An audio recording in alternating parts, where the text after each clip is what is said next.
Bismillahirrahmanirrahim. Alhamdulillahirabbil alamin wassalatu wassalamu ala asyrafil anbiya'i wal mursalin wa ala alihi wa sahbihi ajma'in. Subhanaka la ilma lana illa ma 'allamtana innaka antal alimul hakim. Rabbi shrah li sadri wa yassir li amri wahlul 'uqdatam min lisani yafqahu qawli. Amma ba'd. Alhamdulillah ala nikmatil Islam, alhamdulillah ala nikmatil iman wa kafa biha min ni'mah. Allahumma barik lana fi Rajab wa Sya'ban wa ballighna Ramadan wa ballighna Ramadan wa ballighna Ramadan wa a'inna al-siyam wal qiyam wa qira'atil Qur'an wa qanni'na bil yasiri minal manan. Alhamdulillah, segala puji bagi Allah Subhanahu wa taala yang memberi kita hidayah serta inayahnya, yang menjaga Islam serta iman kita, yang membawa kita untuk duduk di tempat-tempat kemuliaan, duduk di tempat-tempat yang menjadi curahan rahmatnya Allah Ta'ala, menjadi tempat turunnya ampunannya Allah Ta'ala, menjadi tempat yang dimana para malaikat-malaikat Allah Ta'ala diperintahkan untuk mendekati kaum tersebut, mendekati kelompok-kelompok tersebut guna melaporkan perkara-perkara yang mereka lakukan di tempat tersebut kepada Allah Subhanahu wa taala. Dan Allah Subhanahu wa taala mengatakan kepada para malaikatnya, fa'ashidu ya malaikati, wa saksikanlah wahai malaikatku, mereka datang karena aku, mereka duduk bersama karena aku, mereka membahas perkara-perkara yang mengingat tentang aku. Fa'ashidu, maka kalian yang menjadi saksi wahai para malaikat, anni qad ghafartu lahum, aku bahwasanya Allah Ta'ala telah mengampuni mereka secara keseluruhan, yang di depan, yang di belakang, yang repot begini, yang repot begitu. Katanya para malaikat, ya Allah, ada di antara mereka yang gak niat hadir, cuman lewat aja, tapi setelah itu mampir, tapi setelah itu ikut mendengarkan apa yang dibahas di tempat tersebut. Maka Allah Subhanahu wa taala mengatakan bahkan mereka pun aku berikan ampunan kepadanya. Humul qaum la yashqa minhum jalisuhum. Katanya Allah Ta'ala, mereka adalah satu kelompok manusia yang gak akan pernah disia-siakan oleh Allah Ta'ala. Humul qaum la yashqa bihim jalisuhum. Mereka adalah orang-orang kelompok manusia yang ketika kita mendekat kepada mereka, maka mereka tidak akan pernah mendapatkan kesengsaraan sama sekali. Gak ada penyesalan. Ketika kita duduk di tempat yang semacam ini, bahas hal-hal yang semacam ini, melantunkan firman-firman Allah Ta'ala, maka ketahuilah itu semuanya adalah sesuatu yang gak akan dianggap remeh sama Allah Ta'ala, yang gak akan dibeli dengan harga yang murah sama Allah Ta'ala. Dan Allah Ta'ala ketika membeli ibadah seorang hamba, ketika membeli kebaikan seorang hamba, Allah Ta'ala membelinya dengan harga yang di luar prediksi manusia itu sendiri.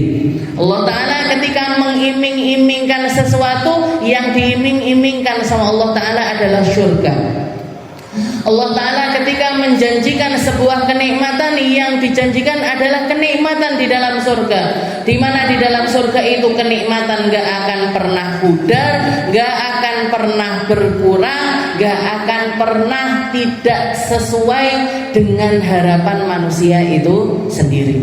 Padahal kalau di dunia ketika kita mengharapkan sesuatu atau ngengen-ngengen tentang suatu perkara, banyak anzongnya daripada nggihnya. Istilahnya lebih banyak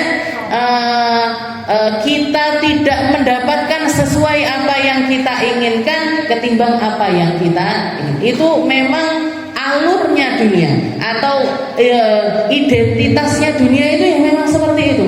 Allah Ta'ala menjadikannya fana, Allah Ta'ala menjadikannya manusia ini bahkan dinamakan manusia likantrotin nisyan, karena saking seringnya lupa. Jadi makanya perlu diingetin terus. Oke, baca Al-Quran diingetin lagi, majelis diingetin lagi, ketemu sama orang soleh diingetin lagi. Yang kita bahas ini kan juga beberapa kali kita sudah pernah dengar.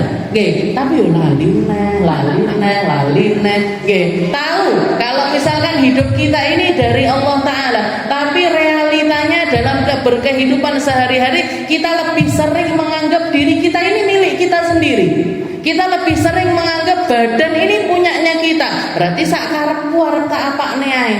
Arep tak oret-oret, mau saya kasih gambar-gambar, mau saya bikin begini, mau saya bikin. Padahal ini bukan punyanya kita.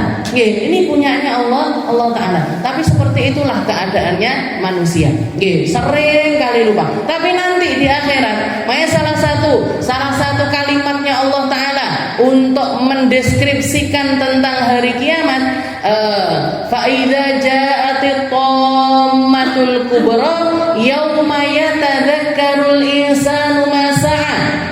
Hari kiamat itu adalah hari di mana setiap orang akan diingatkan oleh kejadian di masa lampaunya dan mereka nggak akan pernah lupa. Gak akan pernah lupa. Yang terjadi di hari kiamat mereka nggak lupa. Yang pernah terjadi di alam dunia mereka juga nggak akan pernah lupa.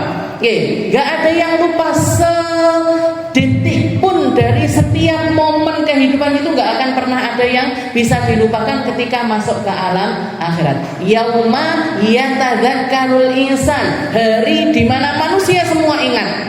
Kalau di dunia enek sing eling, enek sing enggak. Ada yang taat, ada yang enggak. Ada yang memilih untuk faham, ada yang memilih untuk enggak mau faham.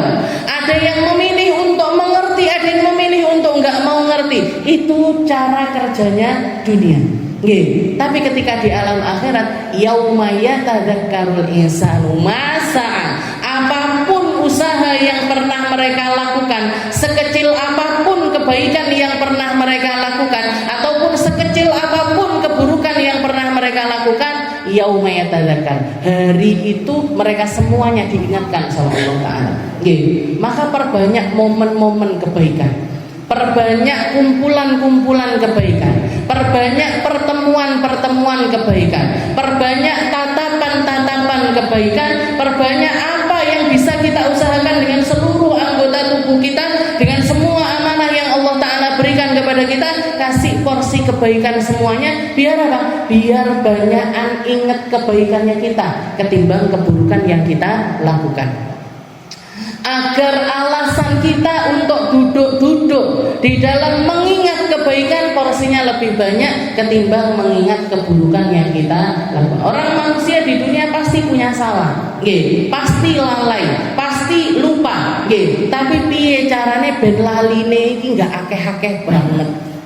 Gimana caranya biar yang lupa, yang buruk-buruk ini nggak banyak-banyak banget di catatan amal-amal kita, sehingga dan salah satu hal yang dilakukan, dikatakan para ahli surga itu nanti di dalam surganya mereka seringkali duduk-duduk semacam ini, wa naza'na ma fi sudurihim min ghillin ikhwanan ala sururin mutaqabilin. Katanya Allah Ta'ala, para penduduk surga itu salah satu kenikmatan yang ditawarkan sama Allah Ta'ala adalah ngobrol-ngobrol kayak gini. Kita apalagi perempuan lek wis lungguh karo koncone yang satu circle, itu kan bisa makan waktu lali sampai lali mbah-mbah ning omah lali, jemuran neng omah lali, bojone rong dikene kopi wis lali, saking asiknya ngobrol. Nah, nanti kehidupan di dalam surga itu ada, salah satu hal kebaikan atau kenikmatan yang ditawarkan sama Allah Ta'ala itu sekedar duduk-duduk, ngobrolin apa? Ngobrolin kenangan-kenangan baik yang mereka torehkan ketika mereka hidup di alam dunia. Awake dhewe biyen ngaji bareng, awakmu eling ndak sing dina kuwi gawe klambi kuwi ning pojokan kono, aku nang nggon kono. Nah, kamu ingat gak kita sholat jamaahan? Ingat gak kita rela ziarah bareng-bareng? Ingat gak? Jadi dan memorinya itu memori utuh. Memorinya itu memori utuh yang nggak ada lupanya sama sekali. Mungkin kita banyak kenangan baik, kita ada di dalam golongan orang baik, ada di tempat-tempat yang terbaik.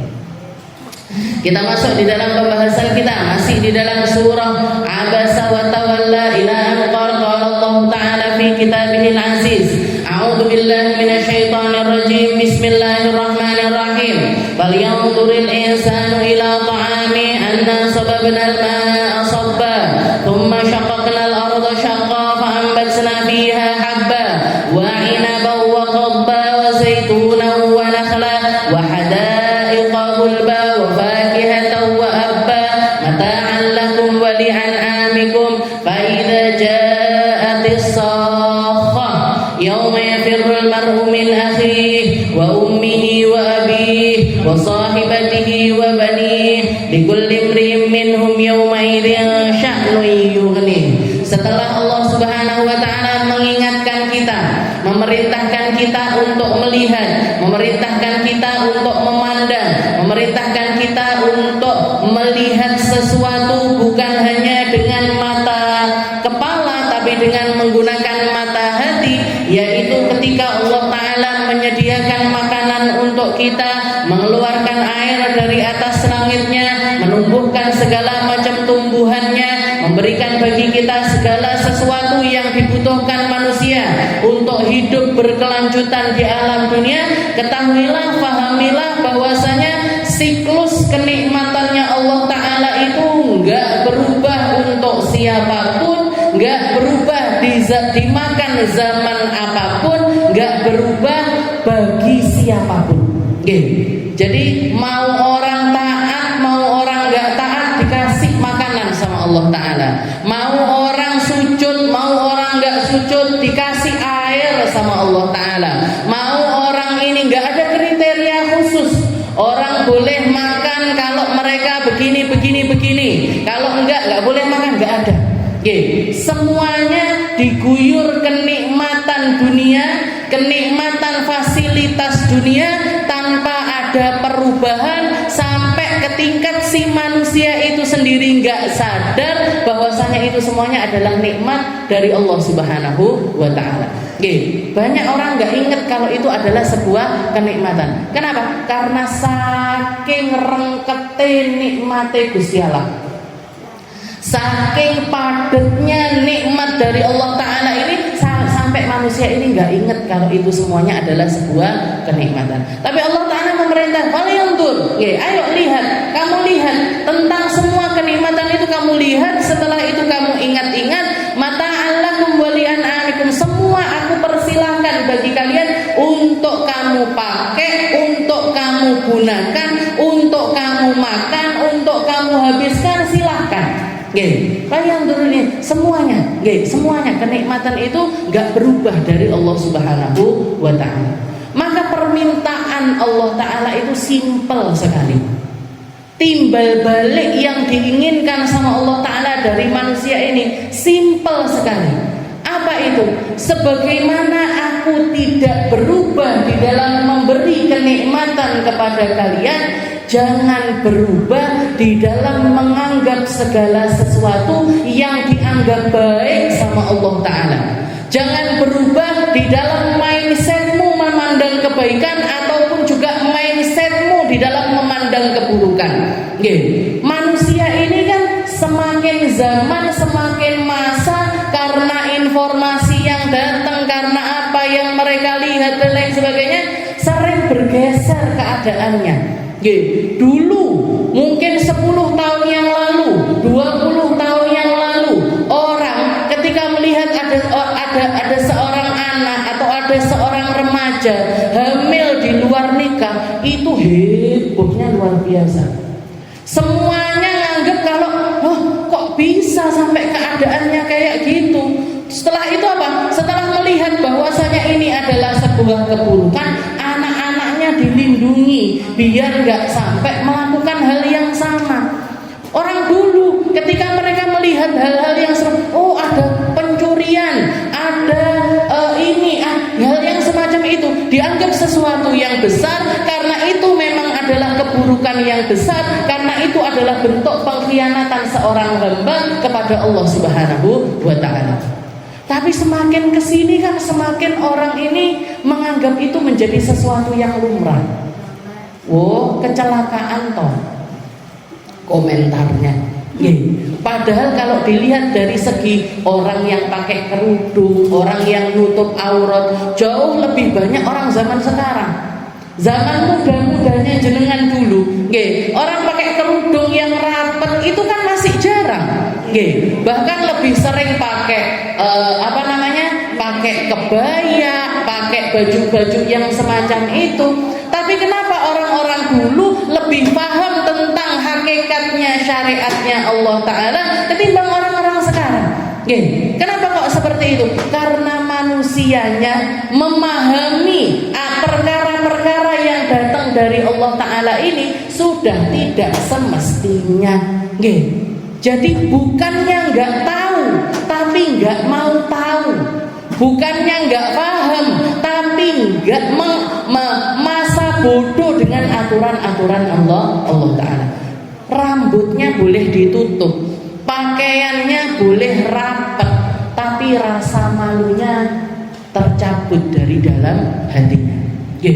Gak sungkan mamerkan kemolekan badannya, gak sungkan foto-foto wajahnya diekspos sampai keluar-luar sana. Orang zaman dulu meskipun mereka itu pakaiannya ala kadarnya, tapi malunya luar biasa. Malunya luar biasa. Umi saya cerita, Umi itu sampai kelas SMP, SMA mau ke perempatan jalan, jadi rumahnya di dalam gang, mau keluar gang aja, kalau nggak didampingi sama adik laki-lakinya atau kakak laki-lakinya nggak boleh. Orang dulu meskipun pakaiannya semacam itu, mau pacaran itu nggak ini bu, istilahnya nggak ekstrim kayak anak-anak zaman sekarang. Jadi katanya Allah Ta'ala, sebagaimana aku gak berubah di dalam memberi kenikmatan kalian, maka jangan berubah di dalam ketaatan-ketaatanmu kepada Allah Subhanahu wa Ta'ala. Allah Ta'ala gak berubah loh ketika ngasih kita modal, fasilitas, bumi untuk dihuni, gak pernah berubah.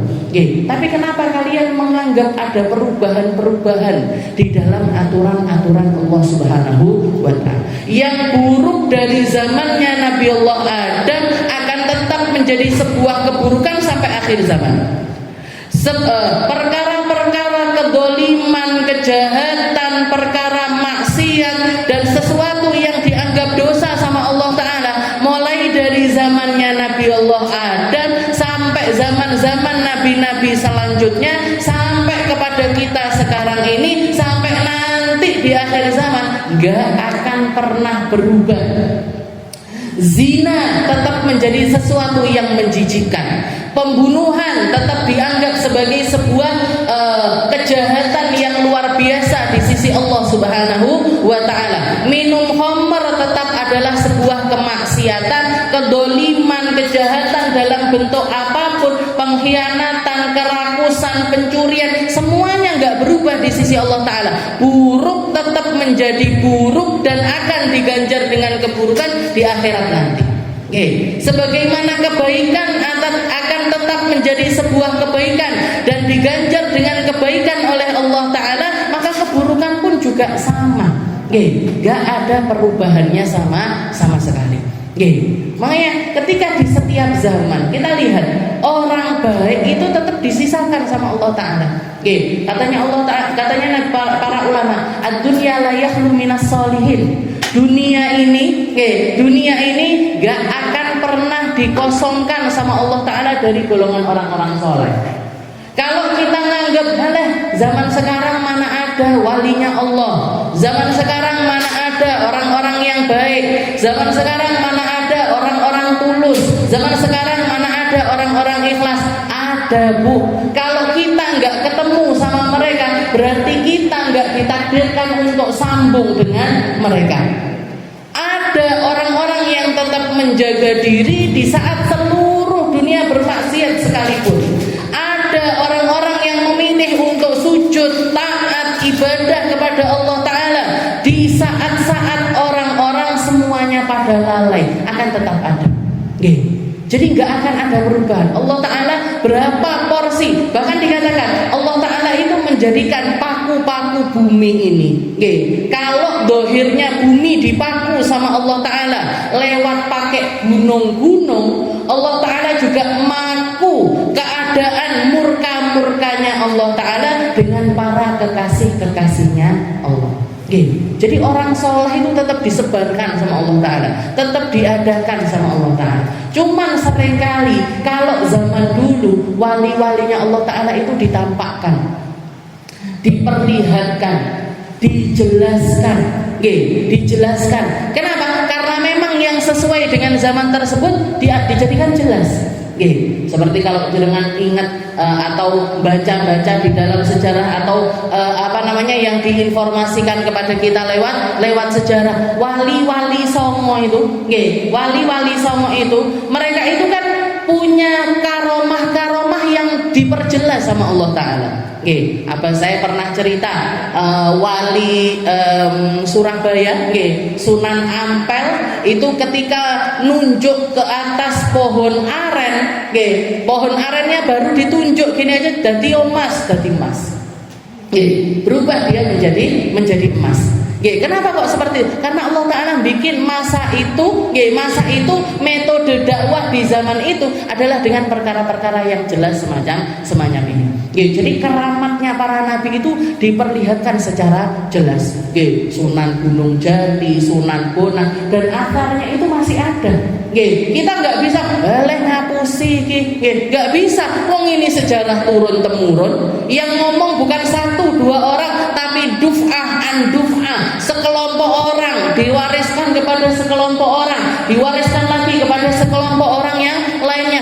Nggak bisa dibantah. Sesuatu yang nggak bisa dibantah. Bahkan dikatakan ada sebagian yang ini sungai ini peninggalannya Sunan ini batu ini, mata air ini peninggalannya Sunan. Nggak bisa dibantah. Semua orang sampai zaman sekarang ini pun masih bisa melihat keramat-keramat dari orang-orang soleh tersebut. Seringkali di beberapa tempat, di beberapa keadaan Allah Ta'ala memilih untuk menyembunyikan keramat-keramat para wali-wali. Karena keramat sama wali itu dua hal yang berbeda. Jadi nggak semua wali itu keramatnya itu ditampakkan sama Allah Ta'ala. Bahkan keramat yang sebenarnya, kalau kita mau tahu karomah yang sebenar-benarnya, itu adalah karomah ketika seseorang itu dimampukan untuk istiqomah di dalam sebuah kebaikan. Itu keramat yang sebenarnya. Makanya Nabi Muhammad SAW mengatakan, al-istiqomah khairun min alfi karamah.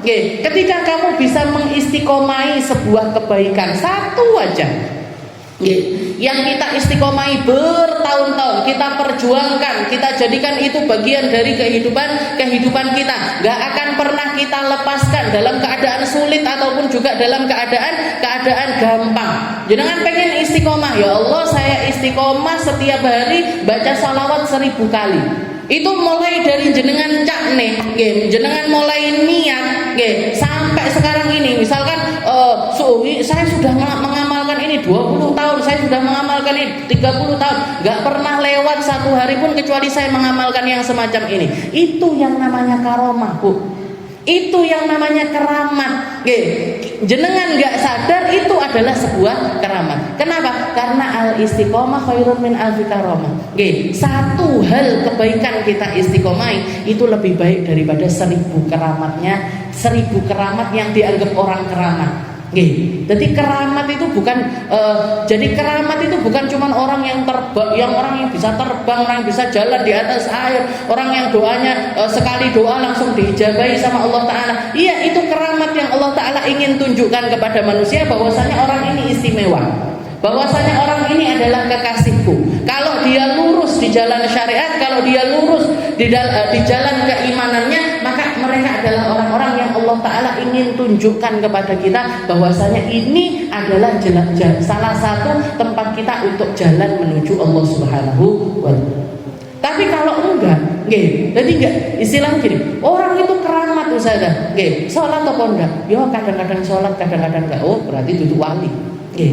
Kenapa? Karena kalau wali itu identitasnya iman sama takwa. Kalau nggak beriman, kalau nggak beriman, setan ya iso mumbul, Bu. Setan juga bisa mengabulkan permintaannya manusia. Setan juga bisa melakukan perkara-perkara yang dianggap keramat sama manusia. Itu dukun-dukun itu, mereka bisa melakukan macam-macam hal itu karena apa? Karena perjanjiannya sama setan. Sihir, penyihir juga bisa melakukan keajaiban-keajaiban. Sendok dibengkok nih iso, ya toh, hipnotis orang begini, bahkan itu apa? David Copperfield iso mumbul, bisa mumbul. Apa mereka ini keramat? Apa mereka ini walinya Allah Ta'ala? Ini walinya setan. Kalau wali-walinya Allah Ta'ala yang identik di dalam diri mereka apa? Iman dan juga ketakwaannya yang luar biasa kepada Allah Subhanahu wa Ta'ala. Jadi nggak pernah berubah, nggak pernah berubah. Sebagaimana kenikmatannya Allah Ta'ala nggak berubah, maka jangan berubah di dalam menganggap kebaikan itu adalah kebaikan, keburukan itu adalah keburukan. Sampai kapanpun, sampai ke alam akhirat nggak ada perubahan sama sekali. Kalian turun insanu ila ta'amin. Setelah itu Allah Ta'ala mengatakan fa idza ja'atis sakhah. Dan ketahuilah wahai manusia bahwasanya annama khalaqnakum, katanya Allah Ta'ala, sungguh aku tidak pernah menciptakan manusia ini abathan. Manusia ini enggak diciptakan sama Allah Ta'ala sebagai suatu kesia-siaan, itu enggak ada. Enggak ada satu manusia pun, enggak ada satu ciptaannya Allah Ta'ala kecuali di situ ada hikmah, kecuali di situ ada tujuan, kecuali Allah Ta'ala menciptakannya dengan sebenar-benarnya ciptaan. Jadi nggak ada manusia pinggiran, itu nggak ada. Manusia yang nggak berharga itu nggak ada. Semua manusia berharga di sisi Allah Ta'ala ketika mereka menjadi hamba yang bertakwa. Ketika mereka nggak jadi hamba yang bertakwa, baru mereka menghinakan diri mereka sendiri. Kalau dari segi penciptaannya, Allah Ta'ala menciptakan manusia ini semuanya sempurna. Sempurna di dalam akalnya, sempurna di dalam pemahamannya, sempurna di dalam kemampuan mereka untuk melakukan berbagai macam kebaikan. Porsinya sama. Setiap dari kita punya 24 jam. Setiap dari kita itu punya waktu yang sama. Tapi orang baik mendapatkan banyak kebaikan, orang yang nggak baik mendapatkan banyak keburukan. Orang yang nggak ngapa-ngapain nggak bisa menjadikan waktunya ini sebagai jalannya menuju Allah Subhanahu wa Ta'ala. Jadi porsi manusia ini dibikin sama Allah Ta'ala itu sama. Dan Allah Ta'ala tidak menciptakan manusia itu iseng-iseng tak, itu enggak, Bu. Wa ilaina turja'un. Dan ketahuilah bahwasanya di balik penciptaannya Allah Ta'ala punya keinginan untuk menghadapkan mereka di sisi Allah Ta'ala masing-masing. Makanya kalimat pulang atau orang meninggal itu pakai kalimat inna lillahi wa inna ilaihi rajiun. Kami punyanya Allah dan kami akan berpulang menuju Allah. Berarti apa? Kita semua ini tempat pulangnya satu.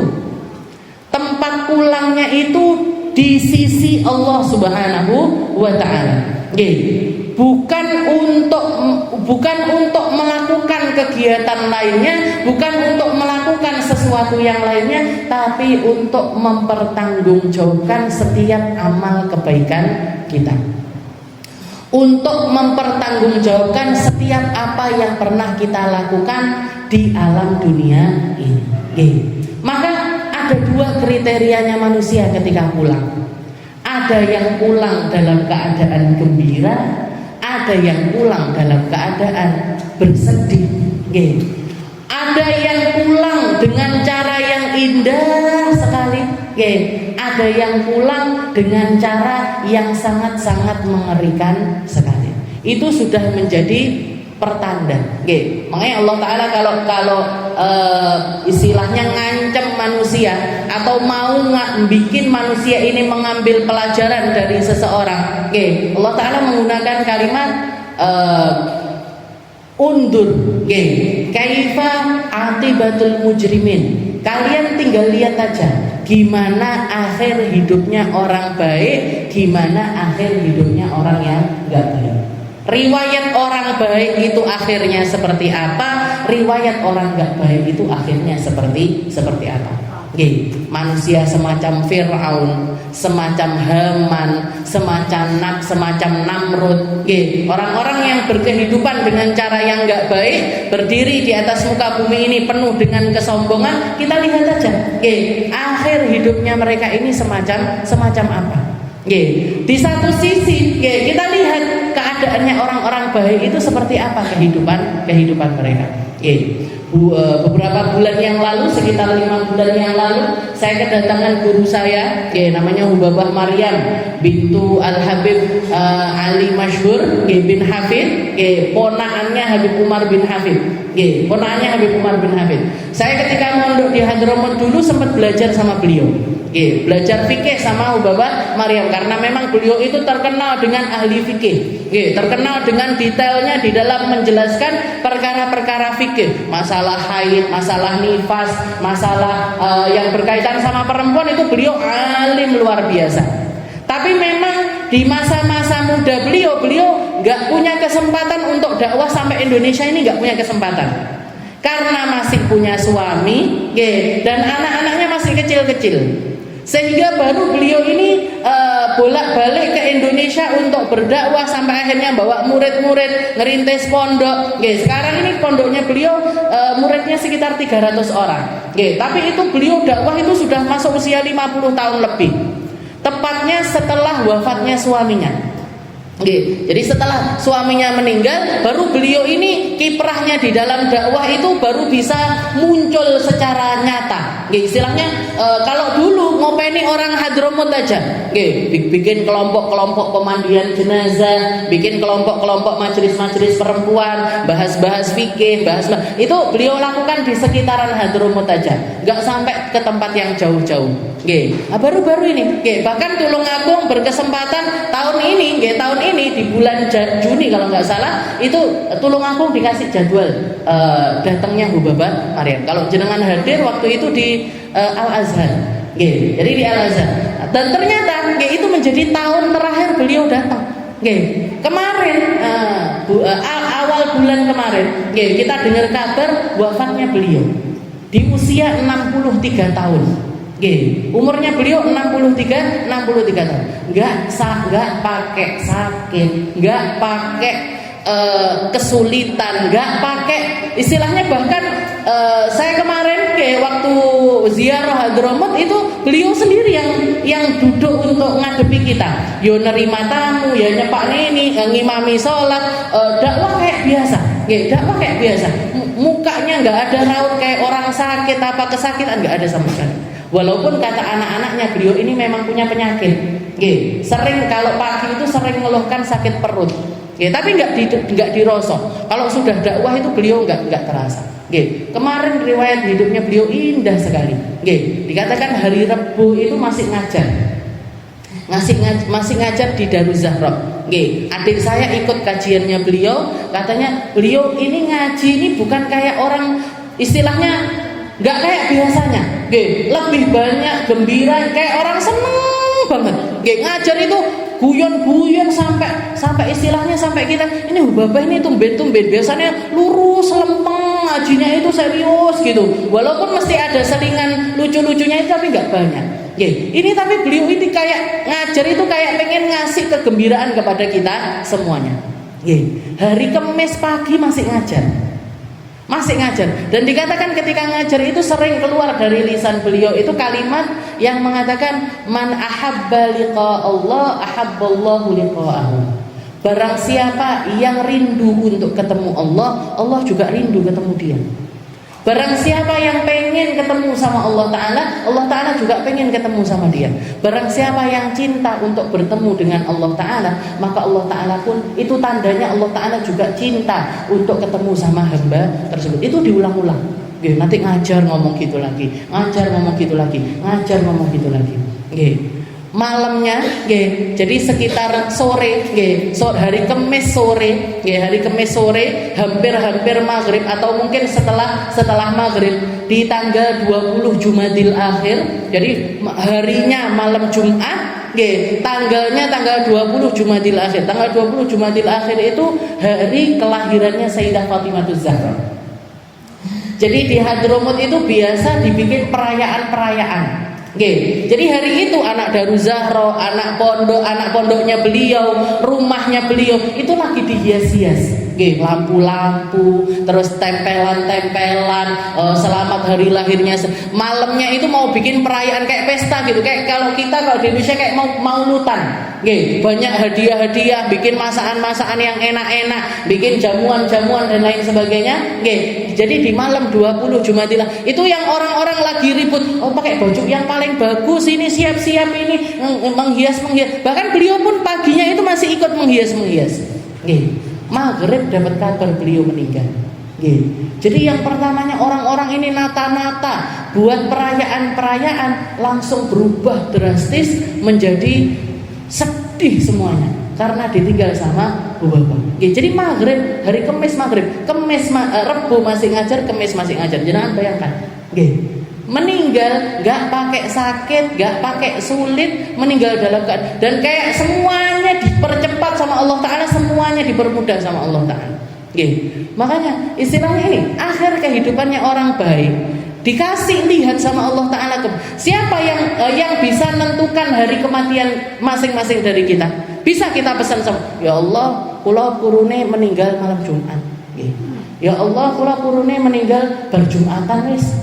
Ya Allah, kula maunya meninggalnya pas begini.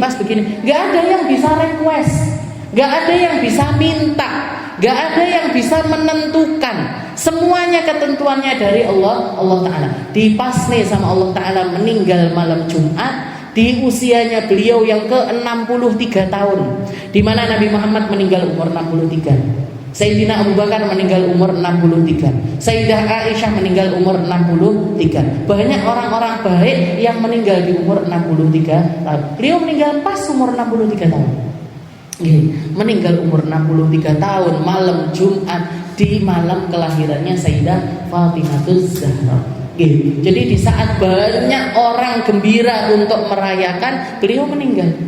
Seakan-akan beliau pengen berpesan bahwasanya kematianku itu nggak perlu kalian tangisi, kematianku itu nggak perlu kalian sedihi. Yang benar ketika aku meninggal, rayakan dengan penuh kegembiraan karena aku menuju Allah Ta'ala juga dalam keadaan penuh kegembiraan. Ini orang-orang baik. Dicepak nih sama Allah Ta'ala akhir hidup yang luar biasa indah. Dan setiap orang baik, kalau jenengan nggak usah orang jauh, orang dekat-dekatnya jenengan. Orang yang ahli sholat, orang yang ahli puasa. Itu berapa kali kita dengar ada orang meninggal dalam keadaan sholat. Saya yakin yang meninggal dalam sholat itu karena seumur hidupnya cinta sama sholat. Abahnya teman saya meninggal ketika khutbah.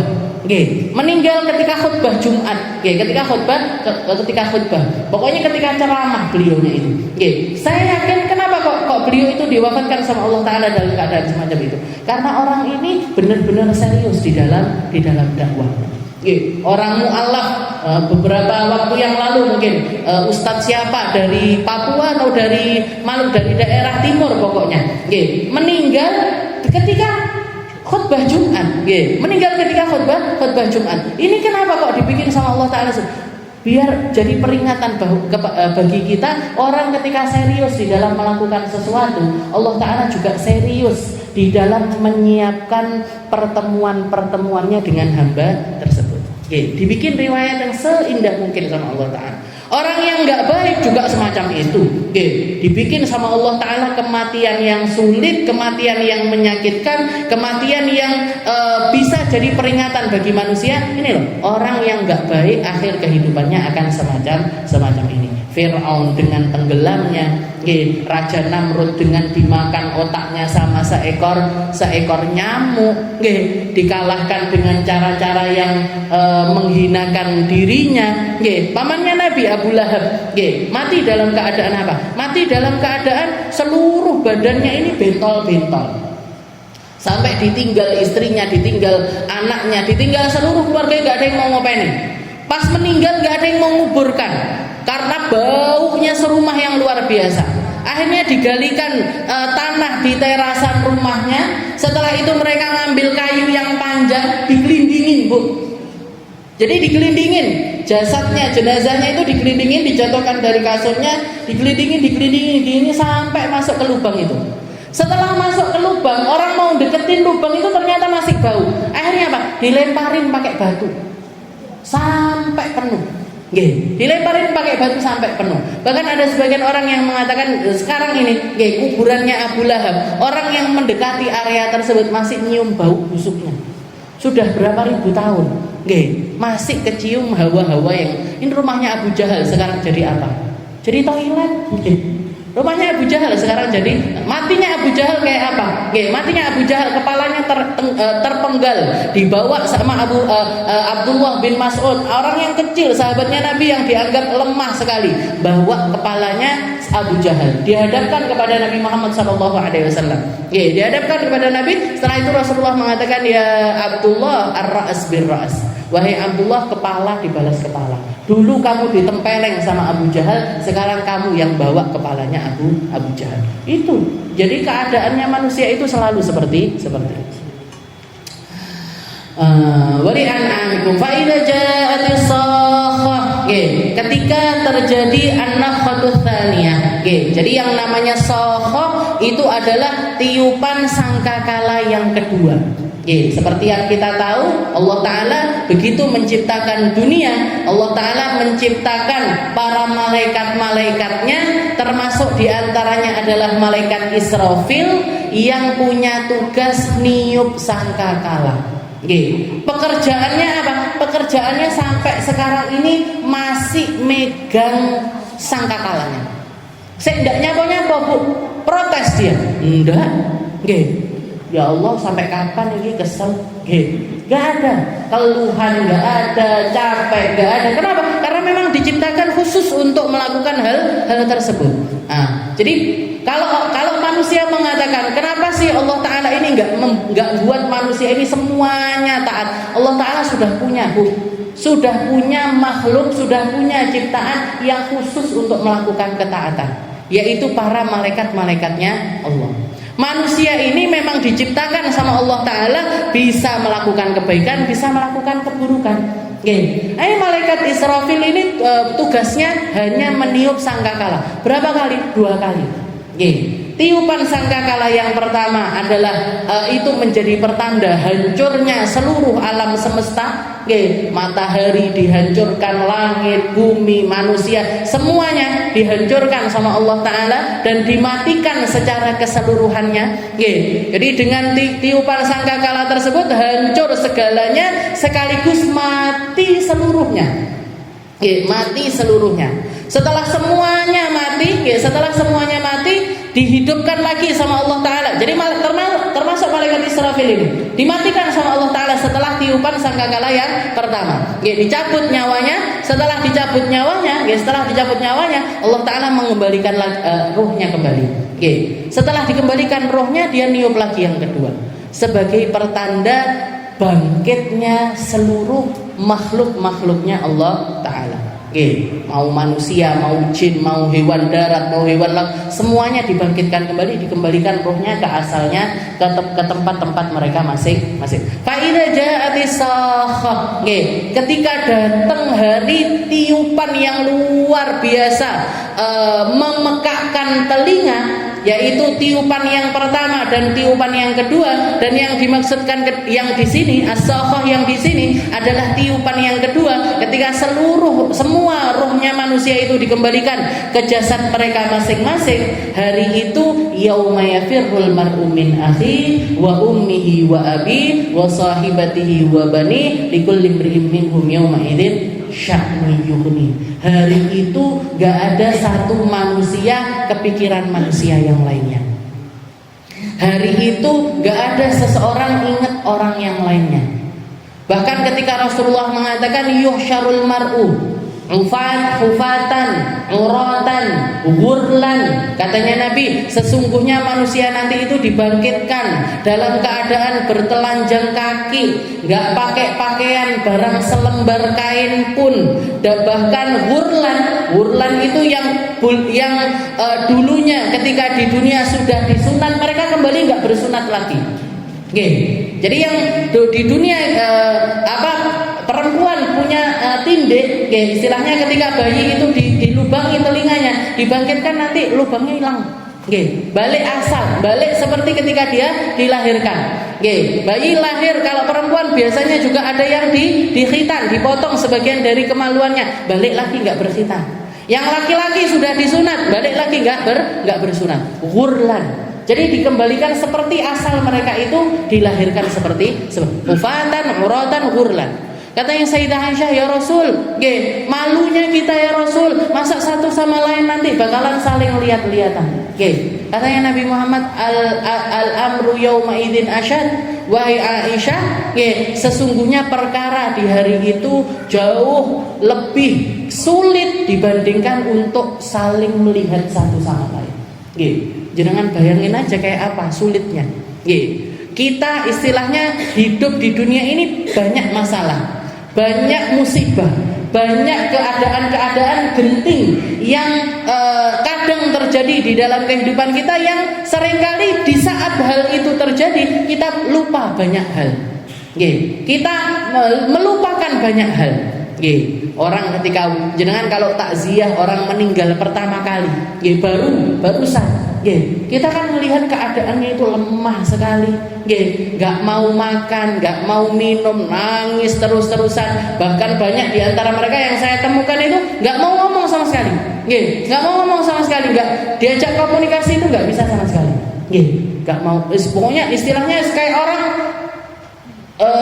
terpuruk, bener-bener terpuruk, istilahnya seperti itu. Nah, ini keadaannya orang di hari kiamat itu semuanya dalam keadaan semacam itu.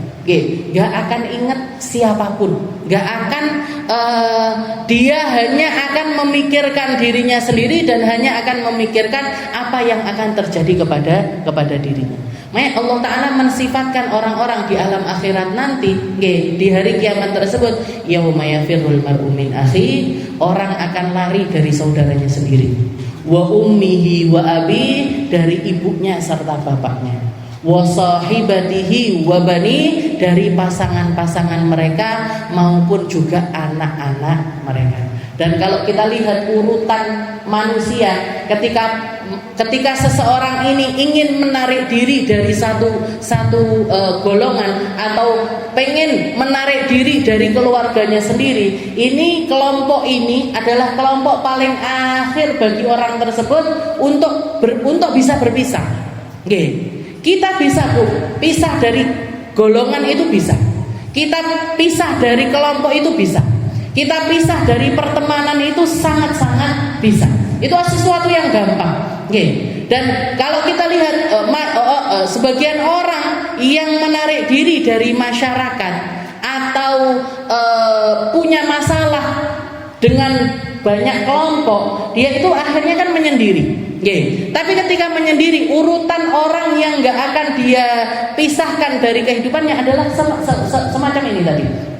Kalau orang harus berpisah sama keluarganya, pertama yang dia akan pisahkan dirinya dari golongan tersebut adalah saudara-saudaranya. Tapi sama ibu bapaknya sulit, sama anak sama istrinya sulit. Kalau misalkan dia harus misahkan diri lebih jauh lagi, maka setelah pisah sama saudaranya, pisah sama ibunya sama bapaknya. Ibu bapak, tidak nopo ibu bapak ngalih. Tapi sama istri sama anak istrinya biasanya dibawa. Kalau harus lebih lagi narik diri dari manusia, dia akan berpisah dengan istrinya, tapi sama anak nggak bisa. Nah, kalau misalkan sudah mentok saku kudu pisah karo semua manusia, baru yang terakhir adalah anaknya. Jadi ini urutan orang itu. Kalau misalkan dia itu nggak mau gabung sama keluarganya, biasanya semacam itu. nggak menghubungi saudaranya, tapi masih hubungan sama ibu bapak anak istri. Nggak ngubungi orang tuanya tapi masih menghubungi istrinya sama anaknya. Nah, kalau sudah nggak hubungan sama anaknya, nggak hubungan sama istrinya, berarti dia itu biasanya kalau nggak meninggal dunia ya memang benar-benar ada di puncak masalah yang nggak bisa, yang dia itu nggak mau orang ini tahu bagaimana keadaannya dia. Nah, dan itu masalahnya ini berarti masalah yang sudah bertumpuk luar biasa. Nah, orang di hari kiamat itu bahkan kepada anak istrinya dia sudah nggak mau berubah. Yauma yafirrul mar'u min akhi wa ummihi wa abi wa sahibatihi wa bani. Kenapa? Likulli imri'in minhum yauma idzin sya'nu yughni. Semua orang mikiri keadaannya masing-masing. Katanya para ulama, ini larinya mereka ini yang pertama karena lidah syah, karena mereka terkejut. Istilahnya gini, saya kalau ketemu sama saudara saya nanti saya dituntut ini dan ini. Saya kalau ketemu orang tua saya nanti disalahkan dalam hal ini dan ini. Saya kalau ketemu istri dan anak saya nanti permasalahan yang belum selesai dalam hal ini nanti mereka akan menuntut saya atas hal tersebut. Makanya orang lari lidah syah karena takut, karena terkejut dengan keadaan tersebut. Dan yang kedua lil khauf, karena ketakutan. Karena takut dituntut, karena takut dimintai pertanggungjawaban, karena takut diperlakukan dengan cara-cara yang enggak baik. Jadi di hari kiamat itu yauma yafirrul mar'u min akhi wa ummihi wa abi wa sahibati wa bani. Itu semua orang umumnya manusia perasaan dirinya semacam itu. Perasaan dirinya mereka semuanya semacam walaupun ada kelompok-kelompok yang tidak semacam itu. Jadi tapi mayoritas seperti itu. Nanti ada asyaddul waq'ah. Nanti ada tempat-tempat yang rasa takutnya ini melebihi keadaan yang sebelumnya. Jadi ditambah lagi kekhawatirannya, tambah nggak pengen ketemu sama anak istrinya, tambah nggak pengen ketemu sama orang-orang terdekatnya. Yang pertama adalah ketika seseorang itu tatoyurus suhuf, ketika dibagikan buku amal mereka masing-masing. Jadi ketika suhuf itu berterbangan, ketika buku amal itu berterbangan di sekitarannya mereka, wes ndak enek wong eling wong liya, ndak enek. Nggak ada satu orang pun nginget orang lain, itu nggak ada. Karena semuanya menunggu momen, iki aku piye? Nanti saya ini gimana? Ngambil pakai tangan kanan saya, apa tangan kiri saya, apa yang lebih buruk lagi, apa dari balik punggung saya. Begitu mereka megang buku amal masing-masing, begitu mereka ngambil buku amal masing-masing, kembali rodok tenang istilahnya. Kembali turun lagi kekhawatirannya. Nanti keadaan kedua yang gak inget siapa-siapa adalah ketika yudhul mizan, ketika timbangan amalan itu dihamparkan di depan mereka. Amal api ditumplekne, amal buruknya juga ditumplekne. Momen penimbangan amal itu juga semua orang gak inget siapapun. Dan yang ketiga adalah indah wad'is sirat. Ketika orang sudah dihadapkan dengan jembatan sirat, nah itu juga nggak ada satu orang pun ingat dengan siapapun. Nggak ada siapapun ingat dengan siapapun kecuali satu orang, yaitu Nabi Muhammad SAW. Sayyidina Abdullah bin Abbas ketika nanya sama Rasul, ya Rasul, halana min syafa'atik, ya Rasul, apakah kita semuanya ini akan mendapatkan syafaat darimu? Maka Rasulullah mengatakan, ana min syafi' insyaallah, saya akan menjadi pensyafaat bagi kalian semuanya nanti insyaallah. Katanya Abdullah bin Abbas, ya Rasul, aina ajiduk? Kalau saya nanti di hari kiamat tempatnya luas sekali, manusianya banyak sekali, yang butuh sama jenengan banyak sekali, yang minta syafaat sama jenengan banyak sekali, maka saya kalau mau nyari keselamatan, mintanya ketemunya sama jenengan ini di mana ya Rasul? Katanya Rasulullah SAW, tajiduni indah salah, kalian akan menemui aku di 3 tempat. Indal mizan, ketika di tempat timbangan amal, fa inni la ufariquhu abadan, karena aku tidak akan meninggalkan tempat itu sama sekali. Nggih.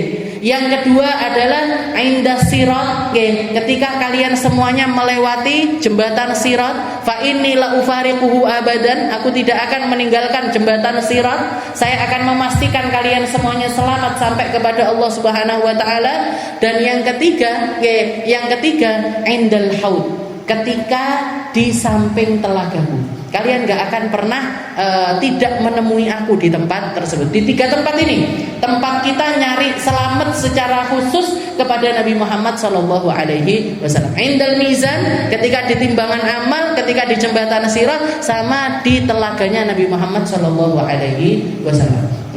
Tapi yang bisa nyari selamat kepada Nabi juga yang telah memberikan kesempatan Nabi untuk menyelamatkan dia.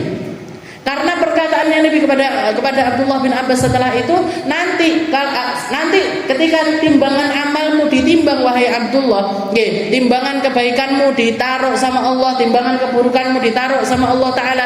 Setelah itu aku melihat kok timbangan burukmu yang lebih banyak ketimbang timbangan baikmu, maka aku akan menjadikan sholawatmu kepadaku atau alasanmu kepadaku untuk aku taruh di timbangan kebaikan.